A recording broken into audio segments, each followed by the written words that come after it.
Hi everyone, welcome to குக்கு channel. இந்த வீடியோவில் நம்ம 7th ஸ்டாண்டர்ட் இங்கிலீஷ் டேர்ம் 3ல் இருக்கக்கூடிய மேன் ஓவர்போர்ட் அந்த சப்ளிமெண்ட்ரி ரீட் பண்ண போகிறோம். Man overboard supplementary. I stood on the deck of SS Rajula as she slowly moved out of Madras Harbour. I waved to my grandparents till I could see them no more. I was thrilled to be on board a ship. It was a new experience for me. Are you traveling alone? Asked the person standing next to me. Yes, uncle. I'm going back to my parents in Singapore. I replied. What's your name? He asked. Vasanta, I replied. I spent the day exploring the ship. It looked just like a big house. There were furnished rooms, a swimming pool, a room for indoor games, and a library. Yet, there was plenty of room to move around. The next morning, the passengers were seated in the dining hall, having breakfast. The loudspeaker spluttered noisily, and then the captain's voice came loud and clear. Friends, we have just received a message that a storm is brewing in the Indian Ocean. I request all of you to keep calm. Do not panic. Those who are inclined to seasickness may please stay in their cabins. Thank you. There was panic everywhere. An old lady prayed aloud. Oh God, have mercy on us. My only son is waiting for me in Singapore. A gentleman consoled her. Don't worry, madam. It's only a warning. We may not be affected at all. Another lady who was sitting beside me looked very ill. Not rough weather. I am already seasick. A rough sea will be the end of me. I could not understand why all the elders were so upset. I remembered the several sea adventures I had read about. Excitedly, I turned to the elderly gentleman sitting next to me.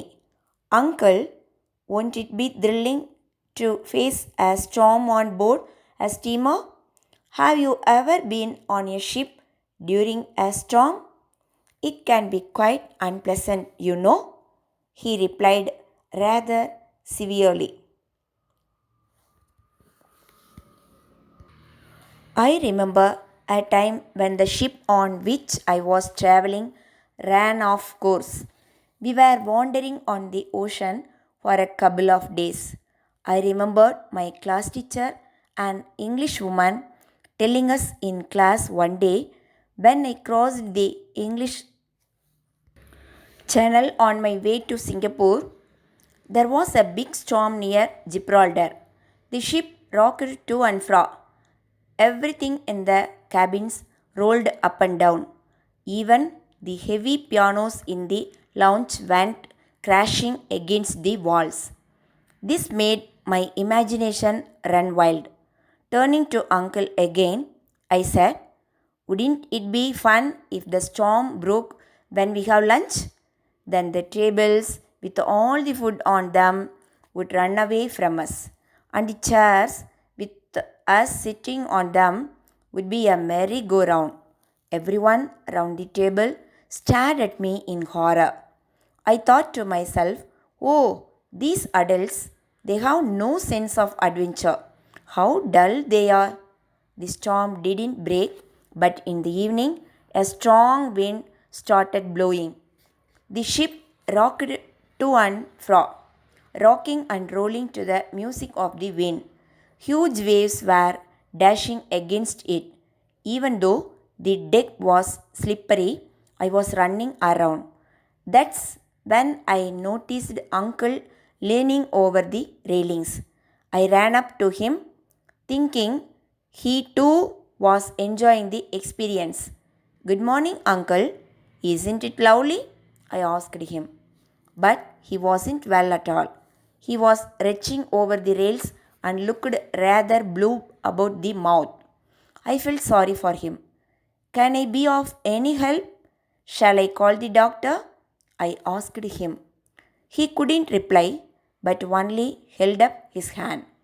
As another bout of retching shook him, he leaned over the railings. At the same time, a huge wave lashed the ship. It lurched violently, and the man tumbled over the railings into the wild sea. For a second, I stood rooted to the spot.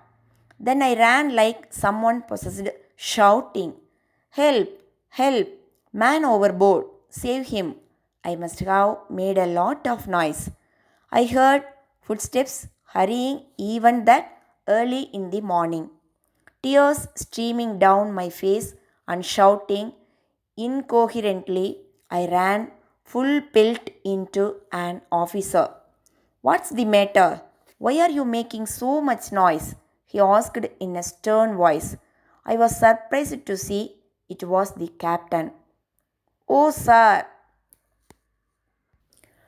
I blurted out in relief. "A man fell into the sea. Please save him." "Where?" he asked, immediately on the alert. "There," I said, pointing a finger. He did not wait for more details, but ran at once to a room full of officers. "Man overboard," he cried. "Stop ship. Drop anchor. Quick!" His instructions were immediately obeyed. The captain then raced to the upper deck. I kept trailing behind him. "Lower the lifeboats and crew into the sea towards the helm," he said. "There is a man overboard." Here again the men quickly obeyed him. People started crowding the deck. "What's happening?" somebody asked me. Word soon went round. Everyone was tense. Only an occasional "There he is" could be heard. Someone asked, "Who is he?" Another replied, "Don't know." Meanwhile, two lifeboats moved towards the man. I stood close to the captain. In his anxiety, he gripped my shoulder tightly and I winced. "You are hurting me, sir," I protested. "I am sorry, my dear. The sea is very rough today. I hope my men can reach him in time. My ship has never lost a passenger before," he said, crossing himself. He was watching the rescue operations through a pair of binoculars that hung round his neck. The boat was too far for me to see what was happening. I tugged at the captain's sleeve. "What are they doing, sir?" "Have they rescued the man?" I asked him. "They have caught him by the arms and are pulling him towards the boat." He was giving me a running commentary. "Oh, what bad luck! A sudden current has swept the man away, dragging two of the sailors with him." He sounded nervous. Just then, he noticed the passengers crowding against the railings. "Keep away from those railings," he shouted. "We don't want another accident." The ship had dropped anchor but was heaving up and down. I borrowed the captain's binoculars. Now I could see the rescue operation clearly. The crew in the rescue boats threw a strong rope to the two sailors in the sea and shouted, "Catch!" Both of them were good swimmers and soon had caught hold of the rope. Then, with powerful strokes, they swam towards Uncle. One of them caught hold of him, while the other tied the rope round his waist. With Uncle between them and the rope secure, the sailors swam back to the lifeboats. The rescue team in the boats leaned over and heaved the three men into it. In a jiffy, the boats were heading back to the ship. "Thank God," muttered the captain, making the sign of the cross again. "They have managed to save him." He turned to the passengers thronging the railings. "Please do not crowd round the man when he is brought up. He will need immediate medical care." Then he saw the ship's doctor standing with a couple of nurses. A stretcher was also being brought close to the railings. Doctor, is everything ready for the patient? The captain asked. I, yeah, Captain, nodded the doctor. The captain moved away to restore order on the ship. I edged close to the doctor and asked, what will you do to him, doctor? Will he be all right? I think so. All the water will have to be pumped out of him. He will have to be given artificial respiration and kept warm. How do you pump the water out? I asked. We put him on his stomach and massage him until he brings it all up, he replied. As soon as the rescue team reached the ship, Uncle was placed on the stretcher and rushed to the hospital room.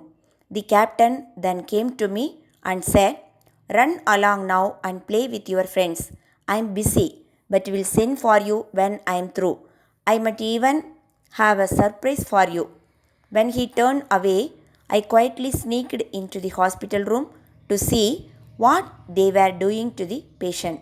Two nurses were scurrying to and fro with trays full of medicines and syringes. Another was rushing off with Uncle's wet clothes. I stopped her and asked if Uncle was conscious. Not yet, she replied, but he is better now. He should regain consciousness in a little while. The ship was still rolling, so I couldn't play any games.